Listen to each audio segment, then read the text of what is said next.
ஒரு வாட்டி புண்படுத்தினா பரவால்ல. ஓயாம புண்படுத்திட்டு இருந்தா, அதுவும் வயசு வாரியா அதுல புண்படுத்துறீங்க அப்படின்ற மாரி நடந்து முடிஞ்ச மேட்ச் தான் வந்து பார்த்தீங்கன்னா, under 19 world cup India versus Australia finals.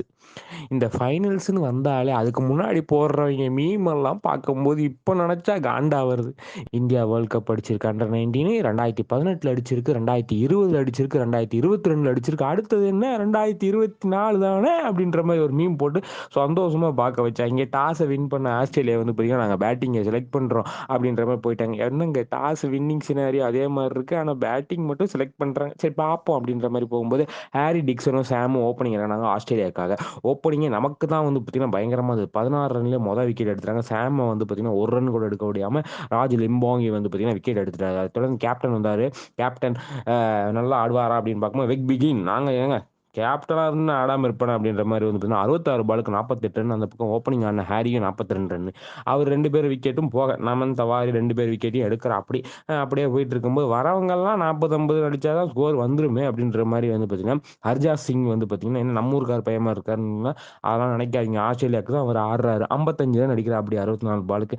அவர் 50ய போட்டுட்டாருங்க அப்படின்னு இருக்கும்போது வந்து பார்த்தீங்கன்னா, இருங்க விக்கெட் எடுக்கிறேன் பாண்டே விக்கெட் எடுங்க அப்படின்ற மாரி விக்கெட் எடுத்துட்டாங்க எல்பிடபிள்யூ. அதை தொடர்ந்து பார்த்தீங்கன்னா, ரியான் ஹிக்ஸ் வந்து விக்கெட் கீப்பர் வந்து பார்த்தீங்கன்னா, ஒரு 25 பாலுக்கு வந்து பார்த்தீங்கன்னா, 20 ரன் அடிச்சு வந்து பார்த்தீங்கன்னா, அவர் விக்கெட் இழக்கிறாரு விக்கெட் கீப்பர் ரியான். ஸோ அதை தொடர்ந்து வந்து பார்த்தீங்கன்னா, ஓலிவர் ஓலிவர் தாங்க நம்ம லிவர் எடுக்கிற அளவுக்கு ஆடிட்டாப்படி கடைசி நேரத்தில. ராஃப் மெக்காலம் 2 ரன்ல அவுட் ஆக வந்து பார்த்தீங்கன்னா, சார்லி ஆண்டர்சன் 13 ரன்ல அவுட் ஆக அப்படின்ற மாரி போயிட்டு இருக்கும்போது, அந்த ஓலிவர் மட்டும் வந்து பார்த்தீங்கன்னா, 43 பாலுக்கு 46 ரன்னுங்க. ஸோ வந்து பார்த்தீங்கன்னா, ஓவராலா 50 ஓவருக்கு 253 ரன் 7 விக்கெட் 254 அடிச்சா வந்து பார்த்தீங்கன்னா, இந்தியா வேர்ல்டு கப்பை அண்டர் 19ல் இந்த முறை வாங்கும். அதாவது நம்ம பெரியவங்க செஞ்ச தப்ப சின்னவங்க சரி பண்ணுவாங்கன்ற மாரி, "ஏப்பா அதே மாரி ஃபைனல்ஸ் வந்திருக்கே, நீங்க கண்டிப்பா ஜெயிச்சு எங்க மன ஆறுதலத்த நிறைவேத்துவீங்க." அப்படின்ற மாரி சந்தோஷமா இருக்கும்போது வந்து அந்த மாரி தான் செகண்ட் இன்னிங்ஸ பார்க்க ஆரம்பிச்சோம். ஸோ ஹர்ஷத் சிங் வந்து பார்த்தீங்கன்னா, குல்கர்னி தான் வந்து ஓப்பனிங் இறங்குனாங்க. ஸோ குல்கர்னி 3 ரன்ல காலி. அத தொடர்ந்து வந்து பார்த்தீங்கன்னா, முஷார் கானும் வந்து பார்த்தீங்கன்னா, ஹர்ஷத் சிங்கும் ஒரு நல்ல பார்ட்னர்ஷிப் அமைஞ்சிட்டு இருக்கும்போதே வந்து பார்த்தீங்கன்னா, அமைஞ்சிட்டு இருக்கிறதெல்லாம் இருக்கட்டும். நான் 22 ரன்ல இவன அவுட் ஆக்கிட்டு கிளம்புறேன் அப்படின்ற மாரி வந்து பார்த்தீங்கன்னா, பிரெட்மன் 22 ரன்ல வந்து பார்த்தீங்கன்னா, அவர் விக்கெட் எடுக்கிறாரு. அத தொடர்ந்து வந்து பார்த்தீங்கன்னா, ஹர்ஷத் சிங் விக்கெட் 47 ரன்ல வந்து பார்த்தீங்கன்னா, பிரெட்மனே எடுக்கிறாரு.